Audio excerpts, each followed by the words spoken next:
Good afternoon, everyone, and welcome back. I, I think Dr. Marathi said that after lunch it is very difficult to have your brain stable now.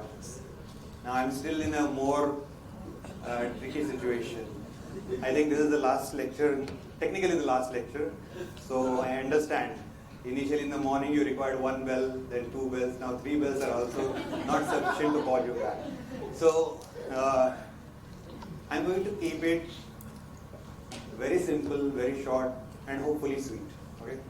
So first of all, let me thank Ira, Dr. Tijo, Sanjeet, and Shehnaz for inviting me here.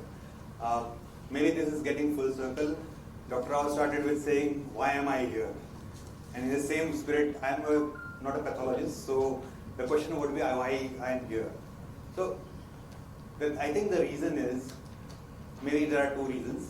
One is, in my last lab, I created a bot under in J&J. Maybe that experience I can share with you, and then there are a couple of other things which we can talk. But maybe this would be slight moving away from typical pathology and image analysis, right? So let us, right. So I won't spend much of a time reading or going through these slides. I'm going to just walk you through, what is the current situation, what are the probabilities, and share my example. But before we go into that, I know this might appear very preliminary, but these terms I'll be using, and these often get mixed up. What is AI, what is machine learning, what is data. So data is basic. Whatever data comes is your gold, right? And data has got nothing to do with machine learning. Data is standalone. You use that data. When you put that in some statistical model, teaching it becomes machine learning. And when that machine learning starts acting on its own like human brain, it becomes artificial intelligence. So you have got data, then you have got artificial intelligence, and then you have got machine learning as a subset. Those are intersecting points for this. Now, in case of AI also, there are three types of AI. One is your general AI, which is called AGI. What does that mean? What you call today as what I just explained now. That is general AI. Putting 2 or 3 machine learnings together and then that machine trying to emulate human being. That is general AI. Then there is ASI, super intelligence. It goes beyond human intelligence. There, we still have to go there. Of course, in some fields, we have already reached there. And the third is ANI, the narrow intelligence, which we call today, most of the AI models today, what we have is in this case, ANI, which starts from data, goes into machine learning, and then you create some AI models. That is ANI. So what we today are having are those ANI. Now coming to what is the current scope of, how do you see this in currently the pharma sector? And this I have taken from Dr. Vyas's present, I think recent publication. Thanks to you. Now if you look at it, in your drug toxicity assessment, you have got in vitro, in vivo, and then the last piece, use of AI-based prediction models. And these are all the prediction models you have got, right from carcino to liver tox, cardiac tox, skin tox, and all. Those are the tox models which are currently being used in space of drug development. Now, this is what you standard already you had. Your direct, MKs, which you are predicting all the other toxicities like RC, genotox, reprotox, and so it goes into QSR modeling that we already had initially. Now if you go, these are the models currently available in the space. If you look at, they will go into machine learning, artificial intelligence, deep learning, and generative AI. Now, all these models, if you see, they start from prediction, but if you go to this end, it is also predicting your clinical outputs or clinical outcomes. And that is where currently you will see currently a drug getting developed totally based on AI, which would be the first generative AI drug. And what is that? So this is the chart which you see, and you will see all these developments going across the industry. What is happening across industry for AI? Now, those which are circled, this is one molecule, which is from in silico medicine. The company is in silico medicine. This molecule, if you see, it started development in 2020. We are here in 2025. You will see all this. So it has identified the lead molecule. It has cleared preclinical. It has gone into phase 1, completed phase 1. It has gone into phase 2. Just last month, it has completed phase 2A also. Today, I think US FDA has given it a name also. I think Rento Terrible, I forgot the name. But that is the name which is given. They are planning to have this 2A or 2B phase completed by February 26. And they expect this product to be launched by 2028. Now they have started development in 2020.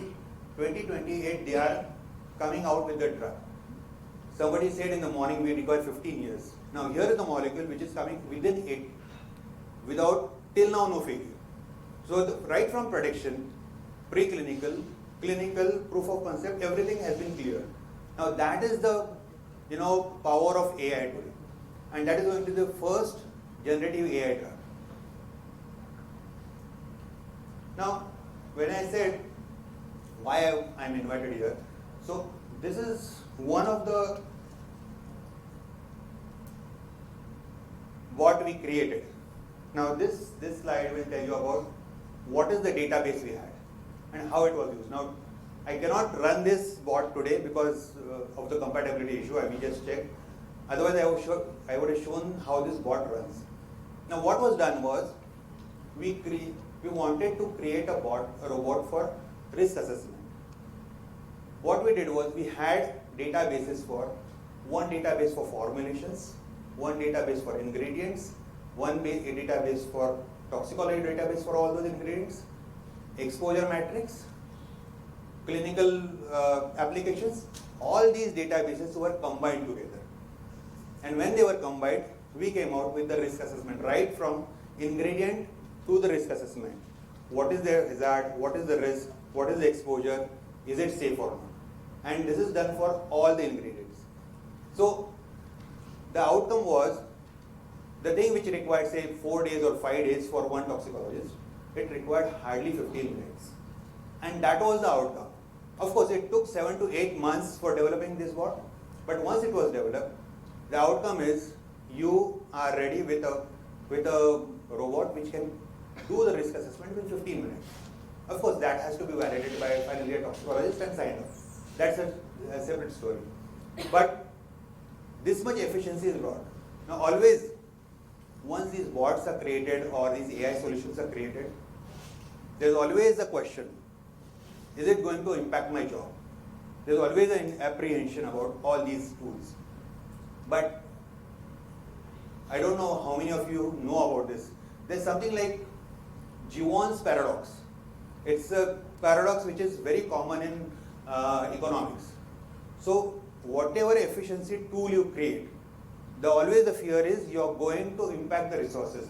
But in fact, it is a paradox. It increases the demand for that resources because you can utilize that resources in a better manner. And today, this bot has also proved that although now you have got free time for those toxicologists, but none of the toxicologists would lose the job. They would divert their attention to some other productive purposes. That's how this is getting, bringing efficiencies within the risk assessment. Now, what is the future scope when I say?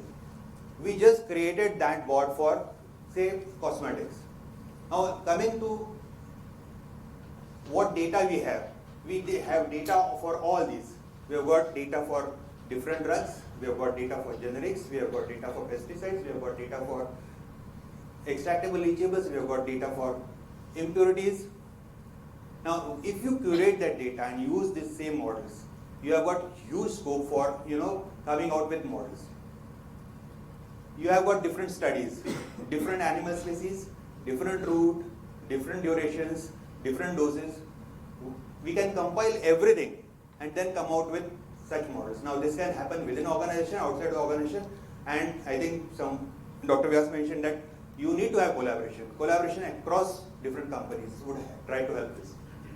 Then we already talked about since morning the biochemical, histopathology. All these data can be, we can create AI solutions for that. And finally, you can, as I said, you can create collaboration within and outside organization. Now this is again in each area, where are the AI solutions which are going to come out? One is clinical biochemistry. All your genomics, all your proteomics, target identification. Now it's very difficult to read those, but once you have these AI solutions for this, you can create, or that can help you identify the lead molecules. Then coming to clinical chemistry, analytical chemistry. So for each of these, you can have AI solutions where you can have predictions, you can read it and save your resources. And as I said, as I asked the question, what about the bioanalytical data? Can you create PK or TK models? Can you create PK models? For this, you really require, we already have data. It's just to curate that data and start modeling it and then start predicting it. And lastly is, this is in preclinical space. What about the clinical? Preclinical space is small as compared to clinical space. There's a huge data on clinical side also. Now you can just visualize, if you save time on those animal studies, and I'm not talking about animal welfare, just the time and resources on those animal studies or the clinical studies for prediction, that's going to be a huge help of use of AI.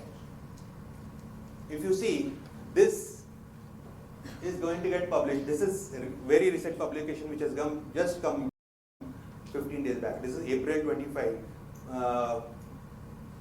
volume 38, which is going to get published, Modern Pathology. This complete is 7-part article series, which is talking right from your introduction of AI ML to right from the future of AI. This is easily available in open this thing, and you can go through all these 7. It's a very good series which is there, which will talk of right from introduction, how can you use pathology, how can you use AI, and what are the future outcomes. Now this, I'm just talking about this. What is these all platforms? We have been talking since morning about image analysis, whether it is histopath analysis, your CAT scans, MRI, X-rays, all this image reading is one piece. But the whole piece which is here, the last 2 pieces, how can you put that in your clinical setup? When you talk about image analysis, you are just talking about histopathology as one thing. When you talk about MRI scans, when you talk about CT scans, these are only one piece. How are you going to integrate all those things and then come out with a super AI, what you say, super intelligence, to connect everything so that you predict clinical outcomes, you give in clinical setup, have a proper diagnosis, or in the best way, customized medicines. I think that's where people are going. How to analyze clinical data, how to analyze all these preclinical and correlate with clinical data, and then come out with predictions. So this is where it is real.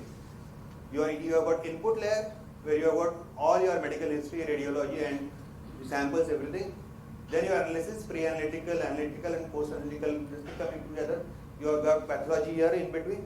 And then once you integrate everything, your output, whether it is for diagnosis, whether it is for treatment plan, or your final report. So those 3, all these things, when you combine together, that's going to be a future of use of AI or ML in pharmacy, or drug development and pharmaceuticals.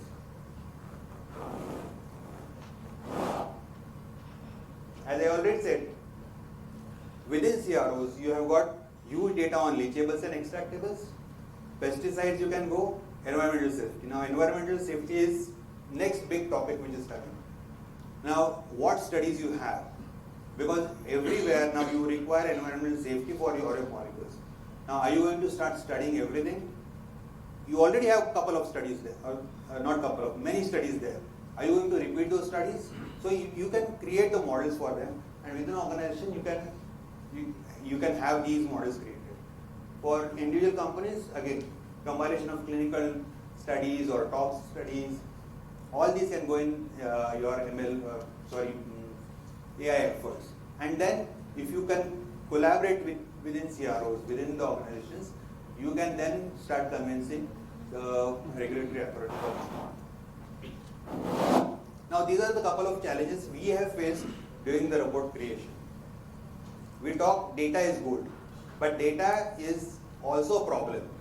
Because the first thing is, I think Tijo mentioned it, the first thing is when you create an AI solution, it is you need to explain, you as a biologist have to explain the AI scientist that I need this. And the AI scientist has to tell you about, okay, this is what is possible. Otherwise, they are on different planets. So that alignment is first required. Second is what data you have. What data means in what format. Sometimes you just have data in physical formats, hard copies, because in the past you submit dossiers to your FDA authorities. Now that data, if you want to have, you need to convert it into digital data. Then third piece is that data uniform? Sometimes your units are different, your nomenclatures are different. Is that uniform data? When I said we required 7 to 8 months for creating that bot, out of that 6 months went in data curation. Because our library, when it was created, it was not created for AI. It was just created for our own purpose. So sometimes it was written ethanol, sometimes ethyl alcohol, sometimes just another synonym. Now your computer cannot read, it identifies that 3 different chemicals, right? So you need to curate that data.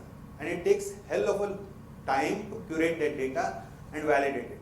So that is a challenge when you talk about data, how do you use that data? And then finally, how do you validate whatever you have done? And Pankaj has given a good example of how it can be validated. And lastly is regulatory approval or acceptance for your data. Now it's very easy where you have got pre-market notifications, or you just notify or just have it on your slide like cosmetics or devices. You can put it on your SharePoint or your domain. But when you require pre-market approval, you need that regulatory approval for all these efforts. So that's where the question starts coming: is there a regulatory approval for all your efforts? And that's the question which needs to be answered. That you go on creating AI solutions, but what about its acceptability by regulators? So those are the couple of challenges on creation of AI solutions. I think that's what I wanted to have. So in summary, I just want to say that yes, we have ample opportunities, not only in one field, but there are so many different fields where you can create AI solutions. The biggest challenge is how to have data curated, and once you have that, how it's going to be validated and accepted.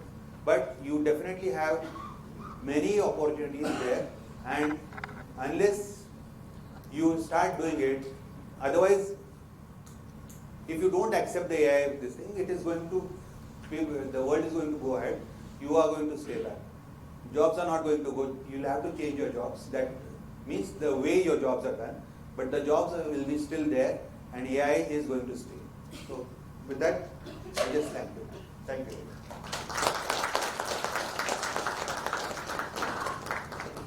Okay, Dr. Deore. Do you have questions for Dr. Deore? Yeah. Yes, so microphone. You have the mic.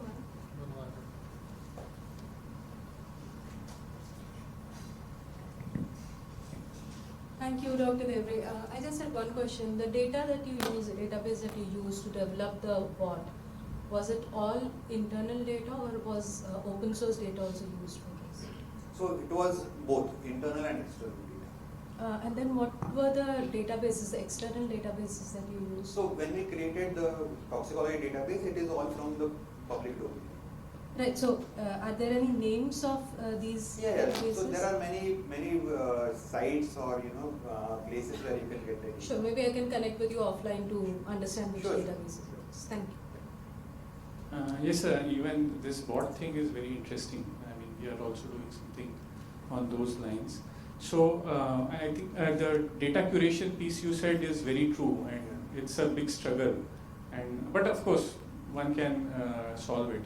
The bigger challenge I see is the data mining methodology, because that is where a lot of hallucination happens. And yes, one way out is you give it only a certain set of websites to search from. But the way these AI tools function, they are not disciplined. They will go here and there and they will try to do plagiarism, they will do hallucinations and all that. So did you face those challenges, especially for data? Curation you spoke about very well and I understood it. So this is my personal opinion, frank opinion, that somewhere you have to have human efforts. And your data collection, data collection or data mining cannot be depending on AI, because there are more chances of missing the data rather than having everything. So to ensure that you have everything in place, you need to really spend time on that data, collecting that data. Why we created this bot? Because we already had that data in place. And then the idea was, why can't we use that database to create a AI solution? So that answers my eventual question is, this bot is mainly a curator. It is not a miner. Right. It is a curator. It saves you human efforts of going to different places and then doing analysis. Yeah. I mean, curation itself is a big value addition. Right. And just on a lighter note, the way Geron's paradox, it also goes with the Murphy's law of time and work, that work will expand to occupy all the time you have. So people will be kept busy anyway.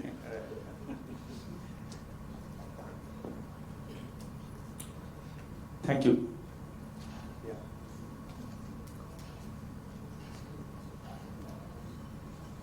Thank you, sir. It was a nice presentation. Thank you. So you gave an example of AI-based drug development, which happened within 7 to 8 years. So I'm curious to know at what stages they used AI to develop such a short time. Honestly, I don't have the insights how and where, but I think It's a they real used it breakthrough for actually. of course they used it for target identification. Okay.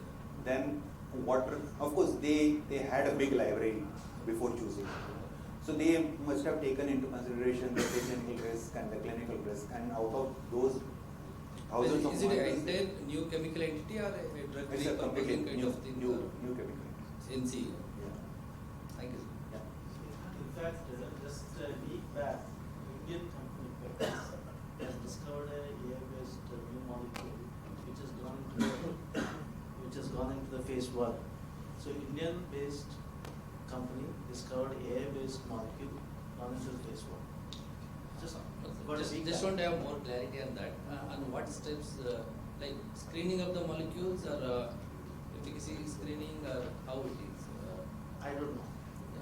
I don't know what method they have used, but Okay. AI-based new molecule. Because of has screening gone of into phase 1. lot of chemical library is one thing, then testing the things and other things and all. No, so I don't know how exactly. No, I don't know how they Yeah. Silico. Silico prediction.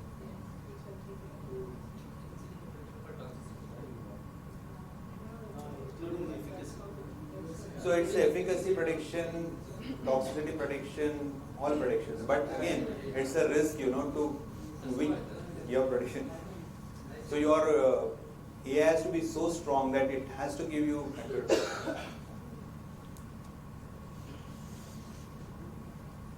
Any more questions? If not, thank you. Thank you so much. Thank you, Dr. Deore.